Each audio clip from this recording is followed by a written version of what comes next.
అందరికీ మారినాద. అందరూ ఎలా ఉన్నారు? ఈరోజు మనం నేర్చుకోబోతున్న మాటొచ్చి, దేవుని ప్రేమ ఎప్పటికీ మారదు.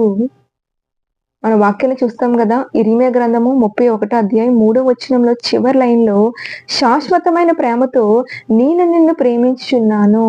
ఆమేన్. మనుషుల ప్రేమ పరిస్థితుల మీద ఆధారపడి మారిపోతుంది. కానీ దేవుని ప్రేమ ఎప్పటికీ మారదు. దేవుని ప్రేమ శాశ్వతమైన ప్రేమ. దేవుని ప్రేమ క్షమించే ప్రేమ. దేవుని ప్రేమ ఎదురు చూసే ప్రేమ. బైబిల్ ఉదాహరణ మనం చూసినట్లయితే లూకా సువార్త 15 అధ్యాయం 11-24 వచనాల్లో తప్పిపోయిన కుమారుడు కొరకు మనం చూస్తాం. తప్పిపోయిన చిన్న కుమారుడు తను తీసుకుని వెళ్ళిన ఆస్తి అంతా పాడు చేస్తాడు.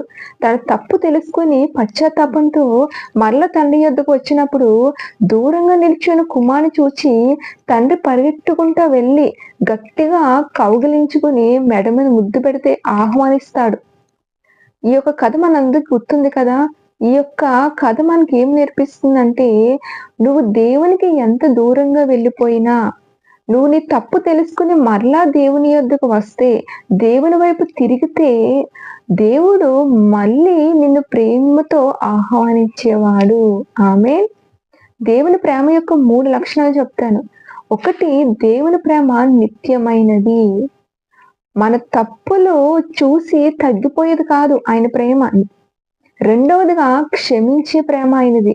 ఆయన సిలువలో వేలాడుతున్నప్పుడు పలికిన 7 మాటల్లో ఒక మాట, తను హింసించిన వారిని, తన కొరడాలతో కొట్టిన వారిని చూసి అంటారు కదా, తండ్రి వీరేమి చేయుచున్నారో వీరికి తెలియదు కనుక వీరిని క్షమించుము అంటారు. మూడవదిగా ఆహ్వానించే ప్రేమ. భారం మోస్తున్న సమస్త జనులారా నా యొద్దకు రండి, మీకు విశ్రాంతి కలుగజేస్తానని ప్రేమతో ఆయన మనల్ని ఆహ్వానిస్తున్నాడు.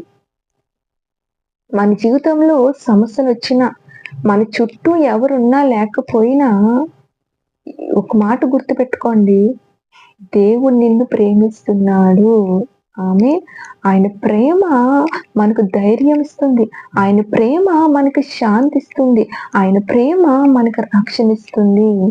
ఈరోజు ఈ మాటలు వింటున్న నీ జీవితంలో గుర్తుపెట్టుకో, దేవుని ప్రేమ ఎప్పటికీ మారదు.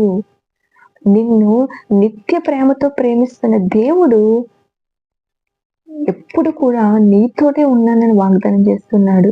కాబట్టి మనుషులను విడిచిపెట్టచ్చేమో కానీ నీ దేవుడిని యెహోవా నేను ఎప్పటికీ విడిచిపెట్టేవాడు కాదు, ఎప్పటికీ నేను మర్చేవాడు కాదు. నువ్వు ఆయన యొద్దకు వస్తే ఆయన నిన్ను ఎంతగానో ప్రేమిస్తాడు.